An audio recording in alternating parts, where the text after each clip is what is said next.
கிட்டத்தட்ட இந்த படத்தினுடைய வேலைகள் இப்போ நெல்சன் வந்து ஜெயிலர் 2 ஜூன் 12 ரிலீஸ் ஆன பிறகு இதனுடைய வேலையில் ஆரம்பிக்க போகிறாங்க சார்.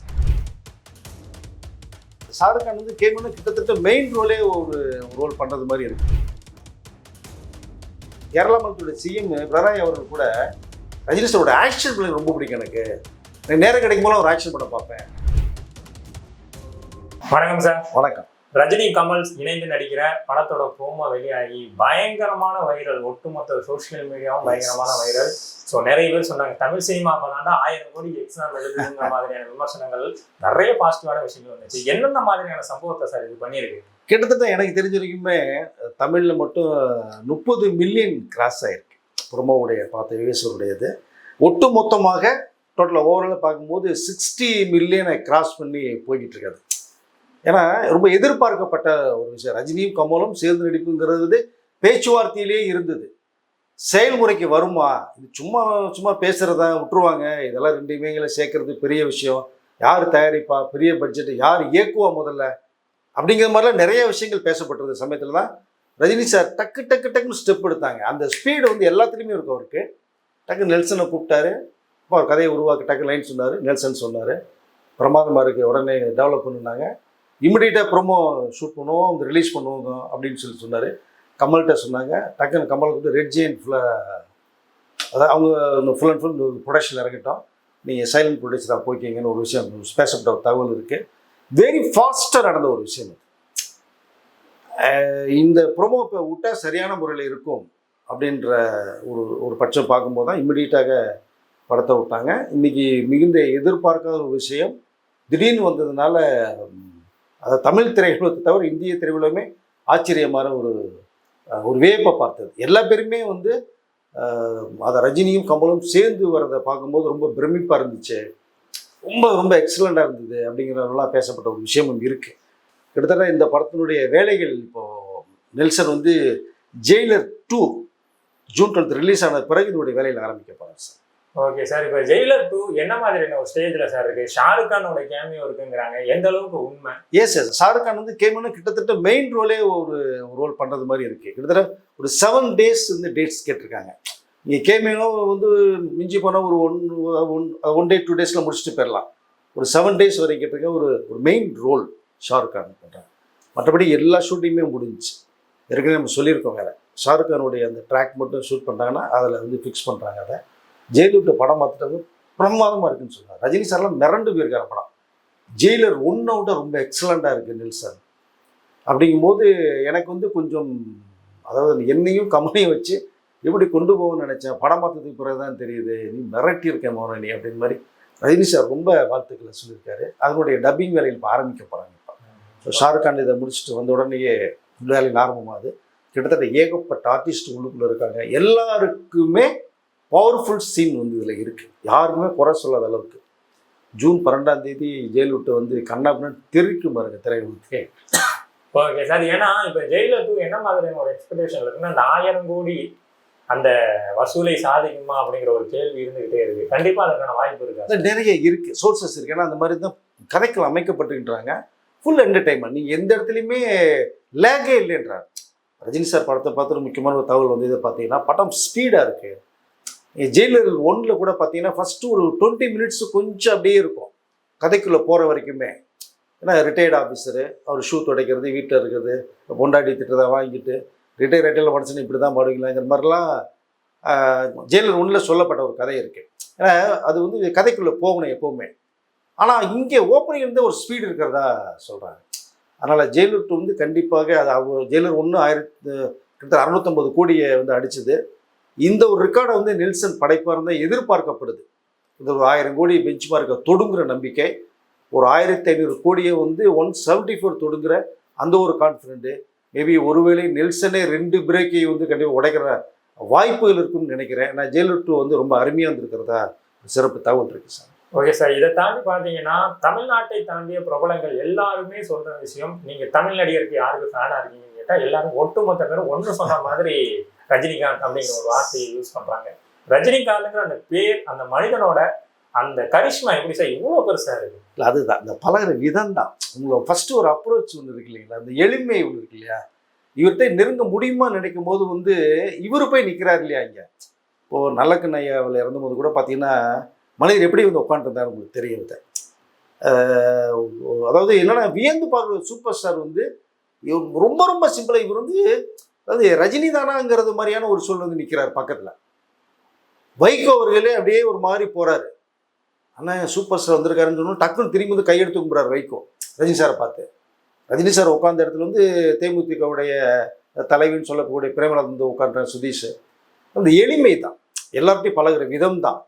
நீங்கள் ரசிகர்களை தாண்டி ஒட்டுமொத்த திரையுலகம் அத்தனை நடிகர்களுமே ரஜினி சார் பிடிச்ச நடிகர். அவர் படத்தில் எப்படியாவது ஒரு சீன் நடிக்கணும்னு ஆசைப்பட்றாங்க.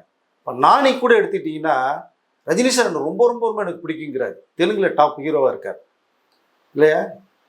ஸோ அவர் ஒரு படம் டைரக்ட் பண்ணால் நான் படையப்பா மாதிரி ஒரு படம் பண்ணணும் ரஜினி சார் வச்சு. அது நடக்குமான்னு தெரியாது. அப்படி ஒரு வேளை நடந்ததுன்னா படையப்பா மாதிரி எடுக்கும் ரஜினி சார் வச்சு அப்படின்னு அவருடைய ஆதங்கம். ஒட்டுமொத்த எந்த நடிகருங்க சொல்கிறது, டென்னிஸ் பிளேயரு லியாண்டர் பேஸ் அவர் ஒரு இன்டர்வியூ ஒன்று சொல்கிறார், எனக்கு ரஜினிகாந்த் ரொம்ப பிடித்த நடிகர். அவர் பாய்ஸ் கார்டில் பக்கத்தில் இருக்கும்போது அவர் கார் வரும்போது எங்களுடைய வேன் பரப்பணும், டக்குன்னு எங்களை பார்த்தோன்னு நின்றுவார், நின்று கையசத்து எங்களை ஹாய் சொல்லுவார். கடவுளே எங்களுக்கு நேரே வந்து ஹாய் சொல்கிறது மாதிரி தோணும் எங்களுக்கு. இந்தியாவுடைய மிக சிறந்த மனிதர், இந்தியாவின் மிகப்பெரிய அடையாளம் ரஜினிகாந்த் அப்படின்னு டென்னிஸ் பிளேயர் வந்து லியாண்டர் பேஸ் சொல்கிறாரு. இதை நம்ம எப்படி பார்க்குறது சார் இதை? ஸோ உயர்ந்த அதுதான் அந்த எளிமை, எல்லாத்தையும் நெருங்கி பழகிற விதம், தனக்கு இவ்வளோ பேரு புகழ் வந்து கூட ஒரு சாதாரண மனிதனாக நினைக்கிறாரு பார்த்தீங்களா, அதுதான் உயரத்துக்கு போனது. சரி, இன்னொன்று எடுத்துங்க, நம்ம பக்கத்து மாநிலம் கேரளா மாநிலத்துடைய முதல்வர் பினராயி விஜயன் அவர்கள் கூட மோகன்லால் அவர்கள் ஒரு இன்டர்வியூ எடுக்கும்போது கூட ரஜினி சார் எனக்கு அவ்வளோ பிடிக்கின்றார். மோகன்லால் வியந்து போகிறார். ஜெயலலிதா நடித்ததே ரஜினி சார் நடிக்கிறது தான் மோகன்லால் பண்ணது. அப்போ சிஎம் கேரளா மாநிலத்துடைய சிஎம் பினராயி அவர்கள் கூட ரஜினி சாரோட ஆக்ஷன் படம் ரொம்ப பிடிக்கும். எனக்கு நேரம் கிடைக்கும் போல ஒரு ஆக்ஷன் படம் பார்ப்பேன், எனக்கு மிகுந்த பிடித்த நடிகர் ரஜினிகாந்த் அப்படின்னு சொல்கிறார். அதனால் நீங்கள் வந்து பேசிக்கிட்டே போகலாம் சார். நடிகர்களை தாண்டி, அரசியல்வாதிகளை, தமிழக முதலமைச்சர்களை தாண்டி, விளையாட்டு வீரர்களை தாண்டி, தோனி அவர்களுக்கு ரஜினி சார் ரொம்ப பிடிக்கின்றார். ரஜினி சாரை ஃபோனை போட்டு பேசுகிறாரு, ஃப்ரீயாக இருந்தால் பாய்ஸ் கண்டு போகிறேங்கிறார். ஸோ எல்லாருடைய மனசுலையும் உட்காந்துருக்காரு அப்படின்னா அவருடைய மனசு அந்த எளிமையை பழகிற விதம் தான் அப்படின்னு தான் நான் நினைக்கிறேன் சார். ஓகே சார், தலைவர் 173 என்ன ஸ்டேஜில் சார் இருக்கு? சிப்பை சக்கரவர்த்தியை போகிற இடம்லாம் அப்படியே கேட்டுக்கிட்டு இருக்காங்க, ஆனால் அவர் எதுவும் சொல்கிற மாதிரி தெரில. நீங்களாவது கொஞ்சம் சொல்லுங்களேன். இல்லை, அது ரஜினி சார் சொல்லுவார்ன்றார். ஏன்னா ஒரு படத்தினுடைய எக்ஸ்பெக்டேஷன் வந்து நம்ம சொல்லிட வேண்டாம், திரும்ப திரும்ப சொல்கிறதா ஒரு கதைக்களம் நல்லா இருக்குன்றதான் ரஜினி சார் ஓகே பண்ணார். அடுத்தடுத்த அப்டேட்ஸ் வந்து கண்டிப்பாக ரஜினி சாரே கொடுப்பாங்க அப்படிங்கிற விஷயத்தை சிபி சொல்கிறார். ஏப்ரல் இருந்து ஷூட்டிங் ஸ்டார்ட் பண்ண போகிறேன், அது ஒரே ஷெடியூலில் பிளான் பண்ணுறாங்கிற விஷயத்த சொல்லியிருக்கார். ஸோ இங்கே சிறப்பாக நம்ம ஏற்கனவே சொன்னது மாதிரி இந்த பேசன் ஜோசப் உள்ள வந்துட்டார், இந்த பிரியமன் உள்ள வந்துட்டாங்க. எனக்கு தெரிந்த வரைக்குமே சாய் பல்லவியும் வர்றது மாதிரியான ஒரு பேச்சுவார்த்தையை போய்கிட்டு இருக்கு. அந்த கதைக்கு அது ஒரு கேரக்டர் ஒன்று தேவைப்படுது. அவர் வந்தாங்கன்னா இன்னும் சிறப்பாக இருக்கும்னு நினைக்கிறேன். நான் பார்க்கலாம் இன்னும் யார் யார் வரப்போகிறாங்கிறத அடுத்தடுத்த அப்டேட்டில் நமக்கு வர்ற தகவல் வந்து நேருக்கு சொல்ல நினைக்கிறேன் சார். ஓகே சார், இதை தொடர்ந்து 174க்கு அப்புறம் 75ன்னு ஒரு படம் பண்ணுறாரு அப்படிங்கிற மாதிரி தகவலும் வந்துகிட்டு இருக்கு சார். அது எந்த அளவுக்கு சார் உண்மை? எனக்கு தெரிந்த வரைக்கும் ஒரு 3 படங்களுக்கு கதை கேட்ட ஒரு தகவல் இருக்குது சார். 174 வந்து ரஜினி கமலம், 3 படங்கள்லாம் 177 வரைக்கும் போகுது. கிட்டத்தட்ட நமக்கு வந்து ஒரு தகவலில் 5 வருடங்களுக்கு அவர் ஒரு ப்ரோக்ராம் போட்டு வச்சுருக்காரு. கிட்டத்தட்ட ஒரு 5 படங்கள், வருஷத்துக்கு ஒரு படம் கூட 5 படங்கள். எனக்கு தெரிஞ்சு வந்து ஒரு 180 படங்கள் வரைக்கும் அவர் ட்ராவல் பண்ணுவார்னு தான் நான் நினைக்கிறேன். நான் மேபி 180 இன்னும் 5-6 படம் இருக்கு சார். எஸ், 5 வருஷத்துக்கு ப்ரோக்ராம் போட்டிருக்காருங்க அவரு. 5 வருடங்களுக்கு வந்து எப்படி கொண்டு போகலாங்கிற விஷயத்தை அவர் வந்து ஒரு ஐடியா பண்ணி வச்சிருக்கதா சொல்கிறாங்க. இப்போ நீங்கள் வருஷத்துக்கு ஒரு படம், இப்போ நீங்கள் 173 ஷார்ட் படம் பண்ணுறாங்க, ஷார்ட் டைமில் பண்ணுறாங்க, இஞ்சி படம் 5 months, வருஷத்துக்கு 2 படம் பண்ணாருன்னா பண்ணுறது வாய்ப்புகள் இருக்குன்னு நினைக்கிறேன். மேபி இல்லைன்னா லைனப்பில் கண்டிப்பாக இன்னொரு 174 தவிர்த்து இன்னொரு 3 படங்களுக்கு வாய்ப்பு நிறையா இருக்குது.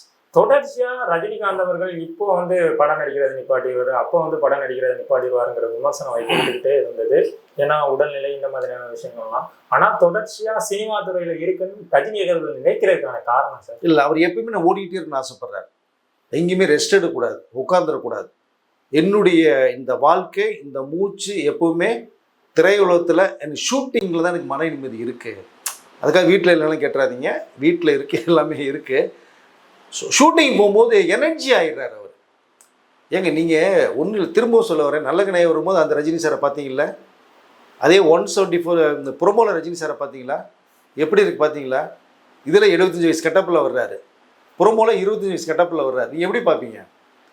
அல்ல என்னுடைய மெயின் என்னுடைய வாழ்க்கையே வந்து ஷூட்டிங் தான் சொல்கிறார். படப்பிடிப்பில் இருந்தால் தான் எனக்கு ஒரு எனர்ஜியே வருது எனக்கு அப்படிங்கிறார். அதனால் நான் ஷூட்டிங், அதாவது படங்கள் பண்ண மாட்டேன்னு சொல்கிறத வந்து கிட்டத்தட்ட உங்களுக்கு 95லேயே உடச்சிட்டார். உங்களுக்கு போதும் 12 போதுங்க வந்தால் கமலஹாசன் ரொம்ப கோவப்பட்டார். ரஜினி நீ என்ன அசால்ட்டாக சொல்லிகிட்டு இருக்கப்பா, உனக்கு இருக்கிற ஃபேன்ஸ் என்ன, மக்கள் ஆதரவு என்ன, நீ பாட்டுக்கு ஷூட்டிங் கொண்டு இமயமலை போகிறேன்னு சொல்லி உட்காரேன்ற நீ தொடர்ந்து படம் பண்ணணும்னு சொல்லும்போது அவர் வந்து படையப்பா அருணாச்சலம்லாம் பண்ணது காரணம் வந்து கமல் கொடுத்த ஊக்கம் தான். வேணான்னு முடிவு பண்ணது. அதற்கு பிறகு அப்படியே வந்து திரும்பி ஒரு பிரேக் எடுத்தார், வேணான்னு சொல்லி முடிவு பண்ணார். பட் இப்போ அவர் வேணான்னு சொல்கிறதுக்கு விரும்பலை. அவர் நாம் இருக்கும் வரை நல்ல படங்களை கொடுப்போம், ரசிகர்களுக்கு நம்ம ஒரு பொழுதுபோக்கு கொடுத்துட்டே இருப்போம், மக்களுக்கு வாழ வச்ச மக்களுக்கு படங்கள் மூலம் சில கருத்துக்களை சொல்லலாம். அரசியலுக்குள்ளே வரணும்னு எவ்வளவோ முயற்சி பண்ணார். பட் 96 மிஸ் பண்ணிட்டார். அது அவர் பண்ண தவறு. மறைந்தான தமிழகத்தின் முதலமைச்சர் அவர். ரசிகர்கள் வேறு மாதிரி வாங்கிட்டு இருப்பாங்க. பட் இன்னமும் பார்த்தீங்கன்னா ரசிகர் மன்றங்கள் வந்து ரசிகர் மக்கள் இயக்கமாக இயங்குது. இன்னமும் தலைவர், செயலாளர், பொருளாளர், வட்ட செயலாளர்னு இன்னமும் அந்த பகுதியெல்லாம் பிரித்து அந்தந்த போஸ்ட்டில் தான் ரஜினி இன்னமும் வாழ்ந்துட்டு இருக்காங்க. அரசியல் வரலே தவிர வந்திருந்தானே சிறப்பாக இருந்திருக்கும். பரவாயில்ல, வரலை, ஓகே. பட் இந்த படங்கள் மூலமாக ரசிகர்களுக்கு நான் உட்கார வச்ச அந்த தெய்வங்களை ரசிகர்களுக்கு ஏதாவது பண்ணணும்னு நினைக்கிறாரு. தொடர்ந்து இந்த படங்கள் பண்ணிட்டு போகிறதான்னு நினைக்கிறேன். ஓகே சார், நிறைய தகவலை பயந்துக்கிட்டீங்க. ரொம்ப நன்றி சார்.